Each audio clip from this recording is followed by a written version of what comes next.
Do you keep hearing the word RevOps but have no idea what it actually means? Are you curious about the benefits of revenue operations to your business? Is this actually the first time you've even heard of it but don't want to miss out on the buzz? What's good, guys? It's Ben here from Neighborhood, where we help businesses find, sell to, and keep their people. Revenue operations, or RevOps for short, is the process companies use to align their marketing, sales, and service strategies, all with the goal of generating higher profits. This can include activities like implementing new processes to improve accountability and collaboration, or improving reporting and analytics to produce more accurate data. When RevOps is done well, companies operate with efficiency and with less waste, giving way to faster growth and increased revenue. This can be done at every stage of the customer journey. To implement it properly, you'll first need to understand some key things. Who is your target market? What is the product and the unique selling point?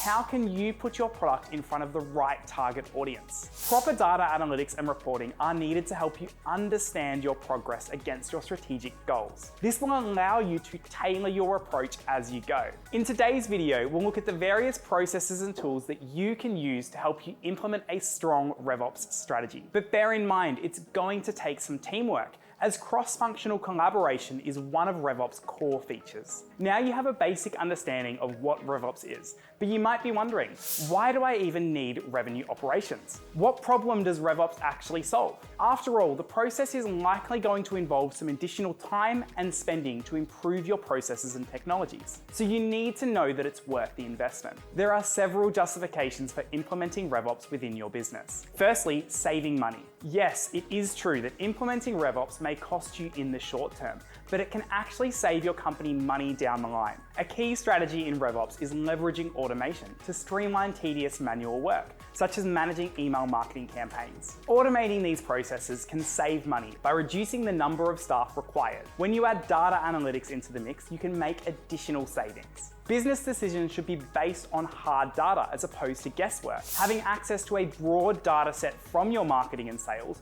will allow you to focus on the right audience, convert more prospects, and drive revenue growth. Another benefit is increased productivity and efficiency. As I mentioned, the tasks that are typically easiest to streamline and automate are those repetitive, morale-sucking tasks. The beauty of RevOps is that it's designed to improve efficiency, giving your teams more time to spend on the important tasks. When your staff are free to focus their efforts on other tasks, they can spend more time innovating and exploring new revenue streams. Next is improving collaboration and communication. Good communication is essential between different teams within a business. If sales, customer success, and marketing teams are working in silos, then your marketing efforts could be wasted by missing your target audience and their needs. Having a dedicated RevOps team can eliminate siloed departments and bridge gaps that exist between your customer-facing staff and your marketing teams. This ensures that everybody is working towards your company's overall business goals. This can lead to greater customer satisfaction throughout the entire customer lifecycle.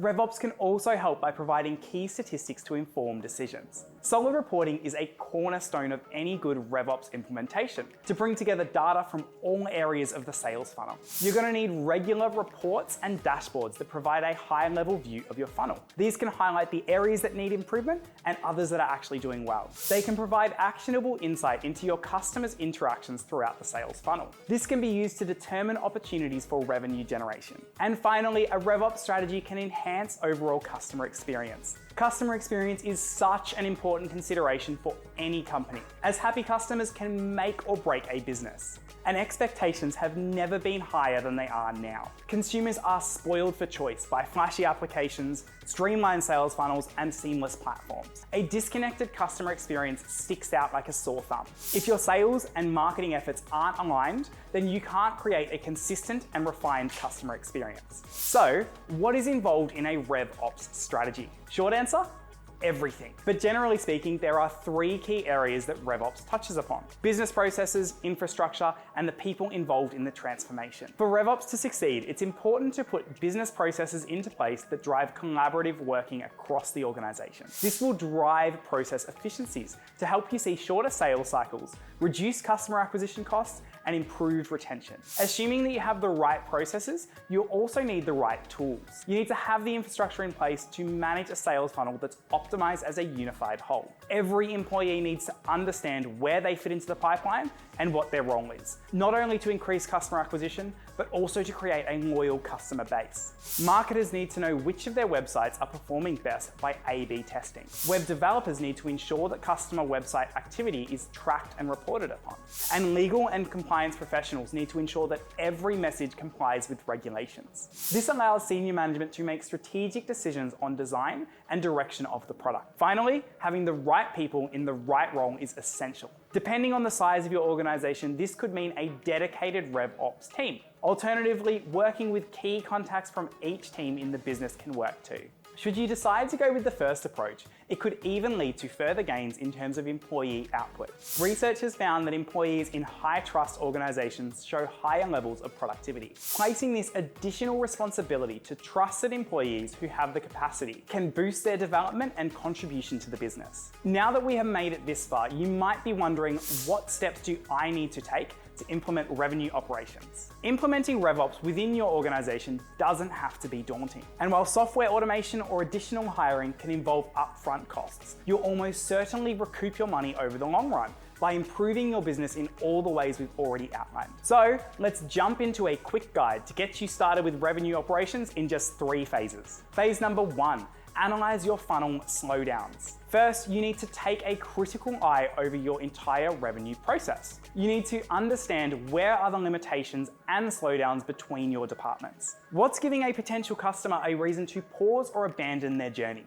Examine sales and marketing materials and figure out where customers get stuck. You need to work out all of the touch points within your funnel, and then figure out where interactions are not being recorded or they're lacking data. Gather analytics that inform you about customer conversion and understand the most common points of entry for a prospective lead. Moving on to phase number 2, create a plan and ensure alignment between teams. Now that you're informed where customers are entering, leaving, or getting stuck within your funnel, you can come up with a plan to improve conversion and thus revenue potential. Ensure that all areas of your funnel are reported on, and any gaps identified in the previous stage have been addressed. Review your software to identify opportunities to retire unused tools or automate existing manual processes. Ensure that new processes are created where needed, and determine best practices for your marketing, sales, and service teams. Last but not least, we have phase number 3.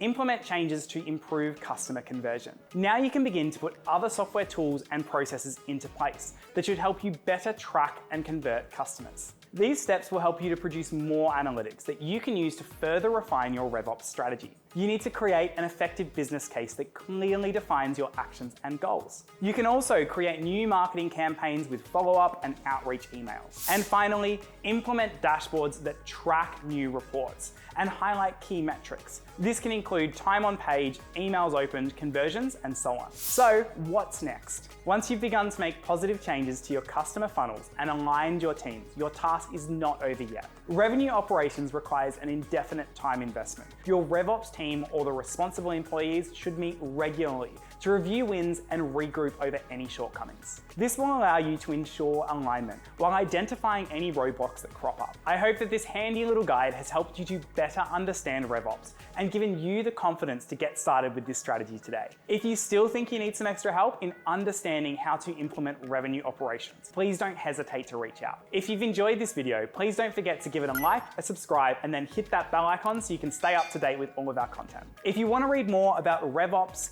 sales and marketing alignment, or a whole range of other topics, you're going to find a link to our blogs in the description down below. That's it from me, guys. Happy marketing.